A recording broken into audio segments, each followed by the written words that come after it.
मध्य प्रदेश में बीजेपी को हार का डर इस कदर सता रहा है कि पार्टी पूरी तरह से कॉम्प्रोमाइज मोड पर काम करती नजर आ रही है। कोशिश बस एक ही है, कहीं कोई ऐसी चूक नहीं रहनी चाहिए जो हार का सबब बन जाए। इस कोशिश में अब शिवराज सिंह चौहान समेत पार्टी ऐसे नेताओं को भी साथ रही जो कभी फूटी आंख नहीं सुहाते थे। अब जीत की खातिर उन्हें ही आका तारा बना लेने पर मजबूर हो रहे हैं। बीजेपी प्रदेश कार्य समिति की बैठक में भी कुछ ऐसे ही संकेत नजर आए। नमस्कार, मैं हूं हरीश देवेकर और आप देख रहे हैं न्यूज स्ट्राइक। बीजेपी प्रदेश कार्य समिति की बैठक कई मायनों में अहम रही, जिसे जो ताकीद करना था किया गया। जीत के लिए जो अचूक मंत्र दिए जाने थे दिए गए। हुआ वही जिसका पहले से अनुमान था, पर कुछ ऐसे नजारे भी दिखे जो इतने वर्षों के बीजेपी राज में कभी नजर नहीं आए। ना सिर्फ बीजेपी बल्कि शिवराज सिंह चौहान भी ये समझ चुके हैं कि सिर्फ उनके या सरकारी योजनाओं के बूते सत्ता में वापसी करना बहुत आसान नहीं है। शोले का मशहूर गीत तो आपको याद ही होगा, होली के दिन दिल मिल जाते हैं। ये रंगों की होली ना सही, पर चुनावी रंगों की होली जरूर है, जहां रंग के वोट को अपना बनाने के लिए दुश्मन को भी गले लगाया जा रहा है। जरूर इसलिए भी है कि 200 पार का लक्ष्य हासिल करना है तो दुश्मन की मदद लेनी ही होगी।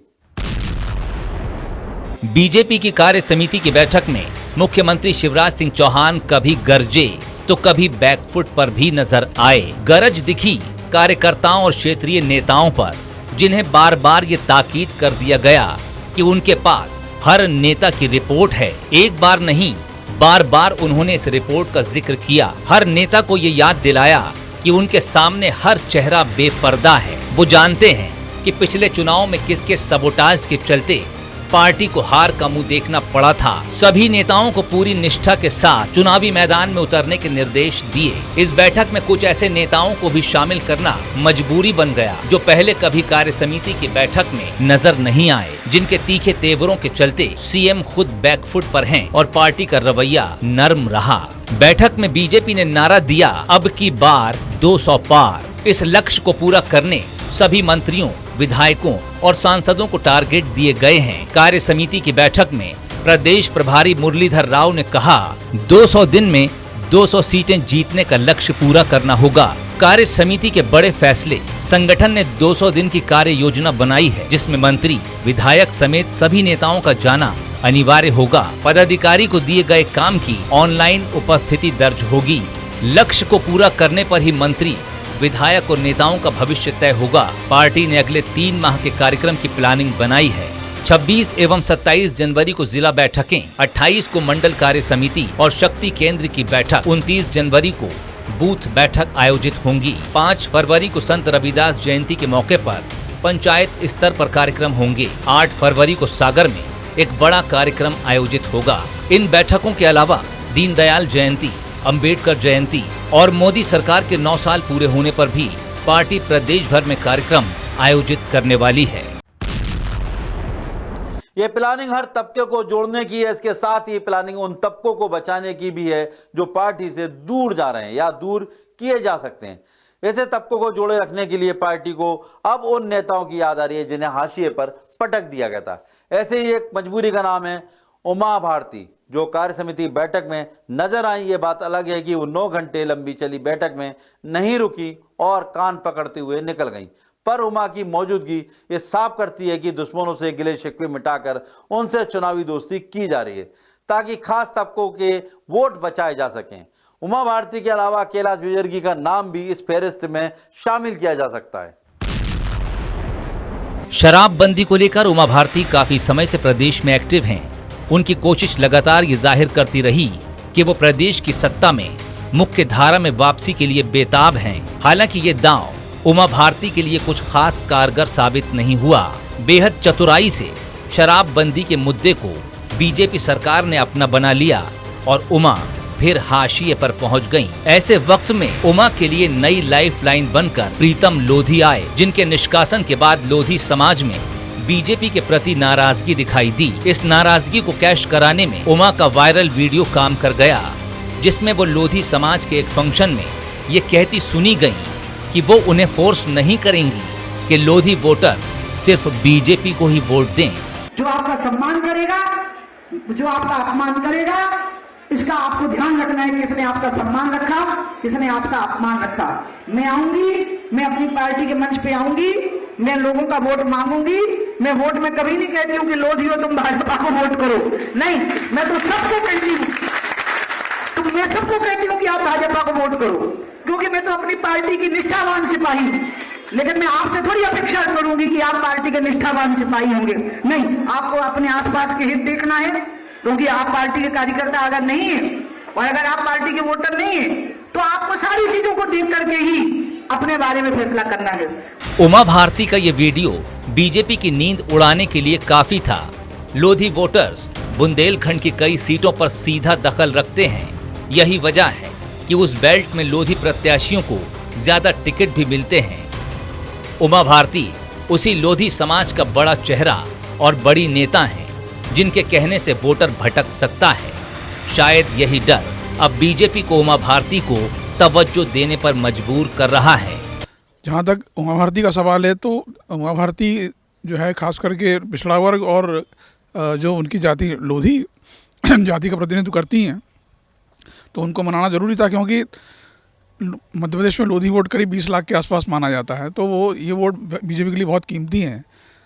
तो उमा भारती को बनाने के पीछे असली कारण ये है कि वो लोधी वोटरों की नाराज़गी दूर की जाए और जैसे वो पहले भाजपा से जुड़े थे उनको वापस भाजपा के पास लाया जाए। सिर्फ उमा भारती ही नहीं, कुछ दिन पहले कैलाश विजयवर्गीय के लिए भी पार्टी के तेवर नर्म पड़ते देखे गए।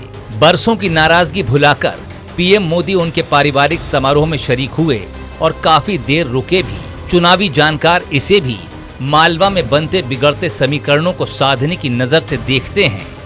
मालवा में विजयवर्गीय कितने दमदार हैं, ये किसी से छुपा नहीं है। जीत के लिए बीजेपी को उनकी जरूरत पड़ना तय ही है। अब कैलाश विजयवर्गीय की बात है। कैलाश विजयवर्गीय बड़े नेता हैं, पार्टी के राष्ट्रीय महासचिव हैं। बीच में उनकी भी कुछ नाराज़गी दिखाई दी थी, लेकिन अभी दिल्ली में जिस तरह से नरेंद्र सिंह तोमर के बंगले में शादी में मोदी जी, उनके भतीजे की शादी में जो है मोदी जी आए, तो ऐसा लग रहा है कि उनका भी कुछ फिर से रेपो बना है। और बंगाल चुनाव के बाद जिस तरह से ऐसा लग रहा था कि उनको साइडलाइन किया जा रहा है, तो अब ये फिर से स्थिति बदल रही है और पार्टी उनको महत्व दे रही है। कैलाश जी के पास बहुत अनुभव है और निश्चित रूप से पार्टी का जो है उनके लिए बहुत फ़ायदा होगा। तो कुल मिला के मतलब ये है कि चाहे कैलाश जी हों या उमा भारती हों, बीजेपी सबके महत्व को तौल रही है, समझ रही है और उस हिसाब से उनको फिर से सक्रिय करने की कोशिश की रही है, ताकि अगले चुनाव में इन सबके अनुभवों का और इनके प्रभाव का पूरी तरह से लाभ उठाया जा सके। पिछले चुनाव में मालवा से भी बीजेपी को पहले के मुकाबले निराशा मिली थी और बुंदेलखंड से भी। अब दूध की जली पार्टी छाछ भी फूंक फूंक कर पीना चाहती है। कोशिश ये है कि हर फैक्टर को साध कर जीत को वश में कर लिया जाए।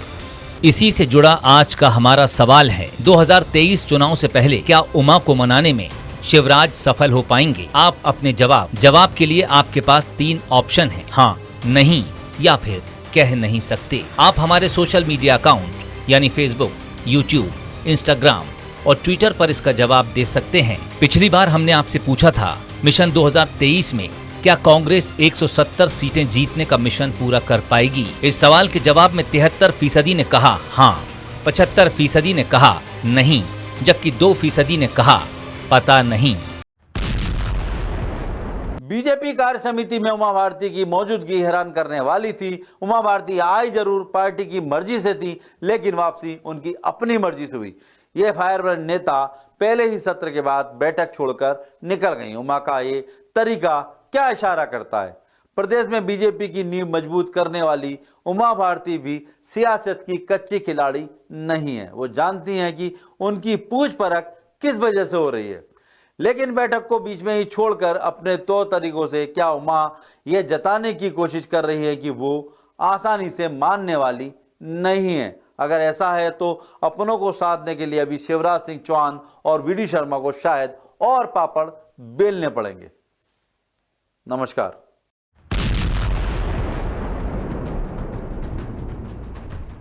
द सूत्र की खबरों को देखने के लिए प्ले स्टोर और एप्पल स्टोर से डाउनलोड करें हमारा ऐप द सूत्र। आप हमारी खबरें thesutra.com पर भी देख सकते हैं। Social media platforms Twitter, Facebook और इंस्टाग्राम पर भी हमें फॉलो कर सकते हैं। साथ ही YouTube पर भी हमें सब्सक्राइब करें। यदि आपकी नहीं हो रही कोई सुनवाई और आपके पास है कोई खबर, तो हमारे व्हाट्सएप नंबर 700000241441 पर भेजिए और बनिए हमारे सूत्र।